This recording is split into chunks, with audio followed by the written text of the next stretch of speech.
이번에는 왜 미국 주식에 개인 투자자들이 투자를 해야 하는지 생각을 해봅시다. 지금 이 내용들은 여러분들이 모르기 때문이 아닙니다. 여러분들은 알고 계시기 때문에 지금 실행 중에 있습니다. 미국 주식을 투자하고 있어요. 외국인들과 기관은 개인 투자자들이 미국 주식 투자하는 것을 원치 않을 것입니다. 왜냐하면 손아귀에 있는 먹잇감들이 자꾸 빠져나가는 것 아닙니까?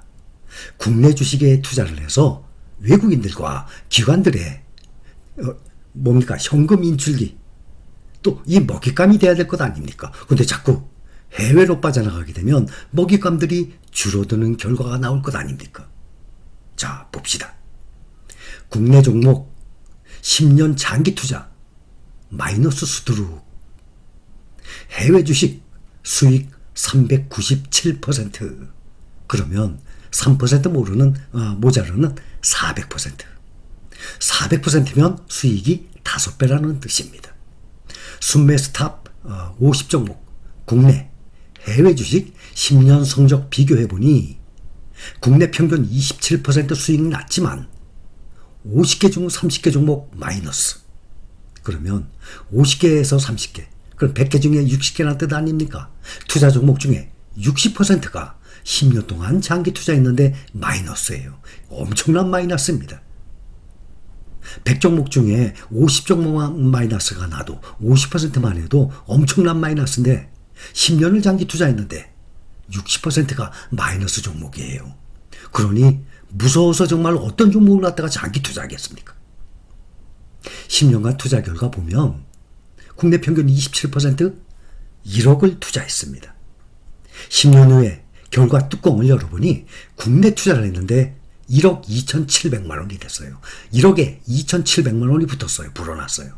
반면에 해외 주식에 투자했더니 1억이 5억이 됐습니다. 대단한 성과 아닙니까? 이렇게 차이가 나요. 자, 기사 내용을 그대로 여러분들 함께 공유해 봅시다.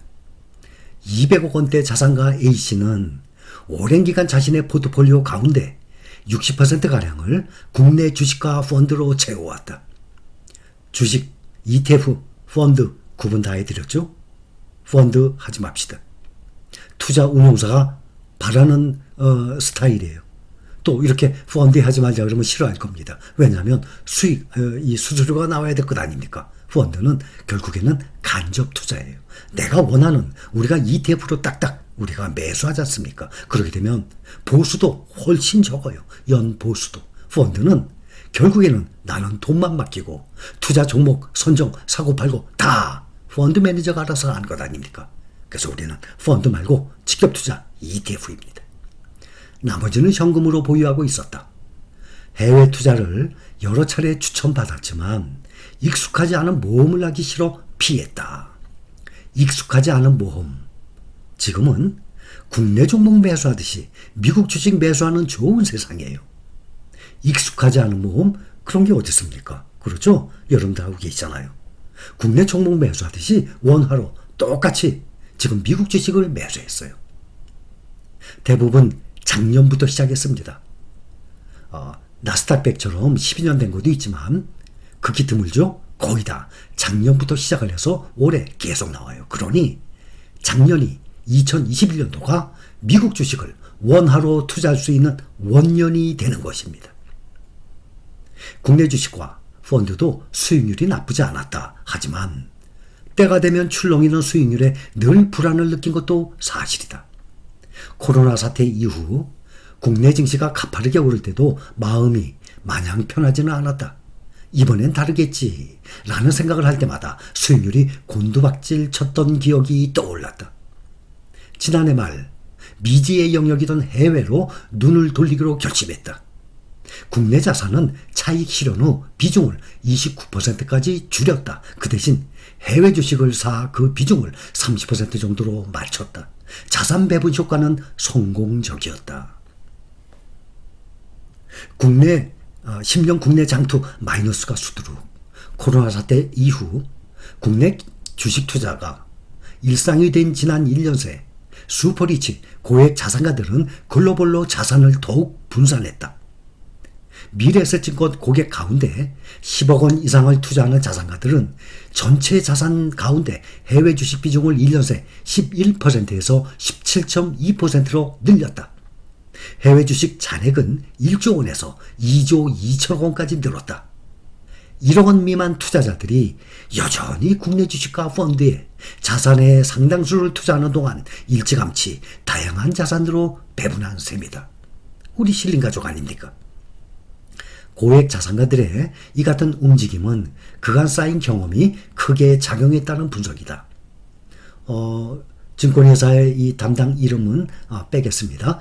고액 자산가들은 국내 증시가 흔들릴 때마다 글로벌 분산 투자가 성공적인 결과물을 가져다 준 경험이 있다며 이 경험이 일반 투자자가 국내 주식에 집중할 때 과감히 자산을 해외로 분산한 이유라고 설명했다.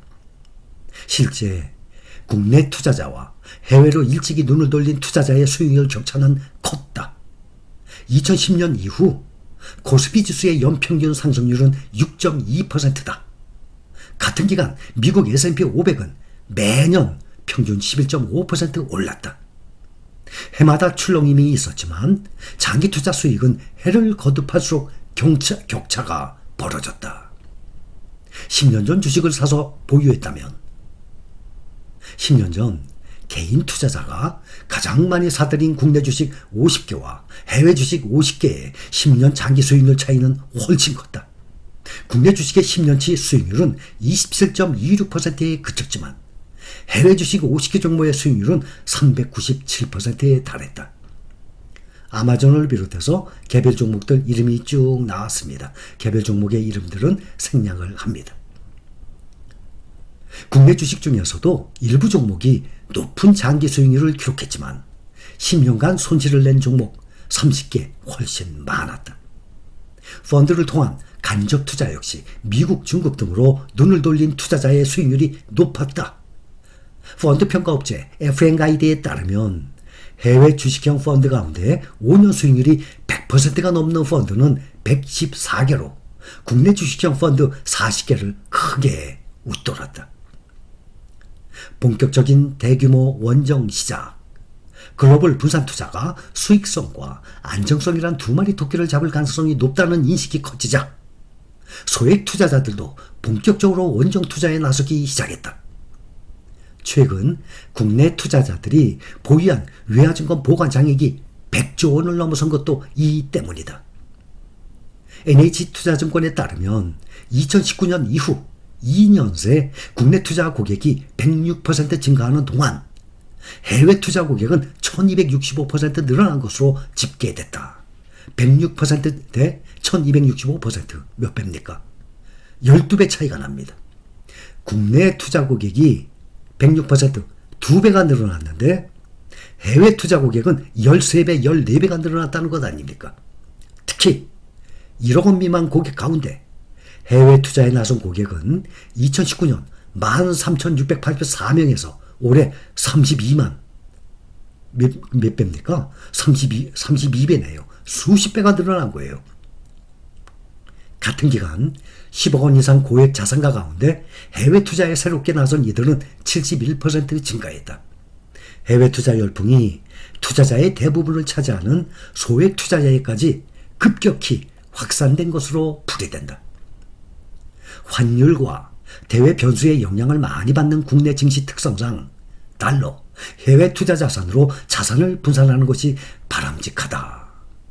고액 자산가들이 일찌감치 글로벌 자산 배분에 나섰듯 지금이라도 이를 실행에 옮긴다면 장기적으로 성공적인 결과를 얻을 수 있다고 조언을 했다. 자, 그래서 제가 여러분들께 국내 개별 종목을 함부로 매수했다가는 오랜 시간 마음고생할 확률이 크다고 말씀을 계속 드리는 것입니다. 이 좋은 종목들이 시가총액 상위 종목들도 50개 종목 중에 무려 60% 30개 종목이 10년간에 들고 있었더니 마이너스가 났던 것입니다. 장기 투자한다고 안전하겠지 생각을 할 것 아닙니까? 10년간의 수익률이 2배는커녕 10년간 오히려 하락한 종목들이 60%라니 있을 수가 없는 수익률 아니겠습니까? 그러나 우리가 투자 중인 종목들은 여러분들이 다 구글에 가서 직접 얼마든지 확인 가능합니다. 5년, 10년 확인해 보세요. 10년이면 적어도 5배 이상, 나스닥 100 6배, 필반나 8배, 이렇게 재산을 불릴 수 있습니다. 그래서 우리는 미국 주식을 장기 투자하고 있는 사람들입니다. 자, 여기까지 감사합니다.